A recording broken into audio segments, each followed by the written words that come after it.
কংগ্ৰেছৰ যে পোহনীয়া কুকুৰ চেয়াৰমেন আলী নেকি সি যে আত্মঘাতক বুলি আখ্যা দিলে, সি যে অপমান কৰিলে, তাক এতিয়ালৈ এৰেষ্ট কৰা হোৱা নাই কিয়? মোৰ প্ৰশ্ন আছে আমাৰ সন্মানীয় মুখ্যমন্ত্ৰী ডাঙৰীয়া মিষ্টাৰ হিমন্ত বিশ্ব শৰ্মালৈ যে ডাঙৰীয়া, এই যে আমি দেখা পাই থাকোঁ কেতিয়াবা কেমেৰাৰ ফ্ৰণ্টত হওক বা কিবা মাধ্যমৰ জৰিয়তে আমাৰ যদি প্ৰধানমন্ত্ৰী ডাঙৰীয়া, সন্মানীয় প্ৰধানমন্ত্ৰী ডাঙৰীয়াক যেতিয়া কোনোবাই অশালীন ব্যৱহাৰ কৰে, কেতিয়াবা কিবা কটু মন্তব্য দিয়ে বা কিবা অশ্লীল ব্যৱহাৰ কৰে, তেতিয়া তাক যে জোৰে পৰা নহওক এৰেষ্ট কৰি আনি শাস্তি প্ৰদান কৰা হয়, সেইবোৰ আমি দেখিয়ে থাকোঁ। এতিয়া কথাটো হ'ল যে আমাৰ যে এই অসম আন্দোলনৰ প্ৰাণ আহুতি দিয়া 8জন শ্বহীদক কংগ্ৰেছৰ যে পোহনীয়া কুকুৰ চেয়াৰমেন আলী নেকি সি যে আত্মঘাতক বুলি আখ্যা দিলে, সি যে অপমান কৰিলে, তাক এতিয়ালৈ এৰেষ্ট কৰা হোৱা নাই কিয়? তাক এতিয়ালৈ কিয় গ্ৰেপ্তাৰ কৰিব পৰা নাই? তাক এতিয়ালৈ শাস্তি প্ৰদান কৰিব পৰা নাই কিয়? আপোনালোকে কিহৰ কাৰণে পৰা নাই? কংগ্ৰেছ বুলি মই কৈ আছোঁ কিহৰ কাৰণে? কাৰণ তাৰ ভিডিঅ'ত সি কৈছে যে কংগ্ৰেছ যদি আকৌ আহে তেনেহ'লে আকৌ কাৰোবাক কি ফাঁচি দিয়াৰ ব্যৱস্থা কৰিব। কাক ফাঁচি দিব? কাক ফাঁচি দিব? আৰে কংগ্ৰেছ শাসনত নাথাকোঁতে এই চেয়াৰমেন আলী নামৰ পোহনীয়া কুকুৰটো কংগ্ৰেছ শাসনত নাথাকোঁতে ইমান ভুকিব পাৰিছ তই?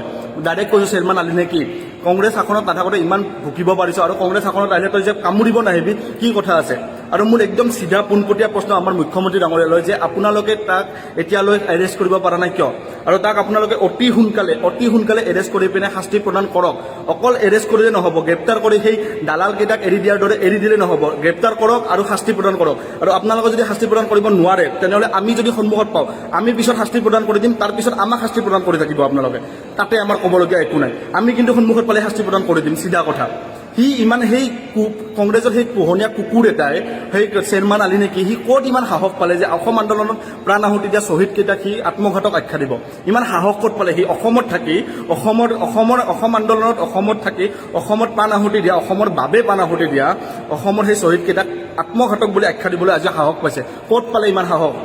ক'ত পালে? আৰু আপোনালোকে এতিয়ালৈকে গ্ৰেপ্তাৰ কৰিব পৰা নাই কিয়? আৰু গ্ৰেপ্তাৰ কৰিলেই নহ'ব, শাস্তি প্ৰদান কৰিব লাগিব। আৰু যদি নোৱাৰে, আমি যদি সন্মুখত পাওঁ আমি শাস্তি প্ৰদান কৰিম, তাৰপিছত আমাক শাস্তি প্ৰদান কৰি থাকিব, আমাৰ ক'বলগীয়া একো নাই, চিধা কথা। তাক অতি সোনকালে গ্ৰেপ্তাৰ কৰক। আৰু কংগ্ৰেছ আহিলে কি কৰিবি তই চেয়াৰমেন আলী ডাঙৰীয়া? কি ডাঙৰীয়া কুকুৰ হয়তো এটা, কংগ্ৰেছৰ পোহনীয়া কুকুৰ। আৰু কংগ্ৰেছক যে মানুহে বিশ্বাস নকৰে, কংগ্ৰেছ যে জাতিৰ মানুহ নহয়, তাতে গম পায়। কাৰণ কংগ্ৰেছৰ নাম লৈ কিনে তই যে কৈছ যে কংগ্ৰেছ আহিলে এইটো কি কৰিবি, ফাঁচি প্ৰদান কৰিবি, কিবা কৰিবি, শাস্তি প্ৰদান কৰিবি, কংগ্ৰেছৰ পোহনীয়া কুকুৰ এটা। কংগ্ৰেছ নাথাকোঁতে ইমান ভুকিব পাৰিছ, আৰু কংগ্ৰেছ আহিলে যে তই কামুৰিব নাহিবি অসমৰ ৰাইজক, কি গেৰেণ্টি আছে? আমি গম নাপাওঁ তহঁতৰ নিচিনা দুমুখীয়া কুকুৰকেইটা? তোক মিয়া মিউজিয়াম লাগে, কিবা লাগে, নিৰ্লজ্জ।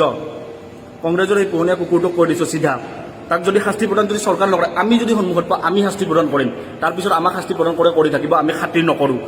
ঠিক আছে, ধন্যবাদ, চিধা কথা।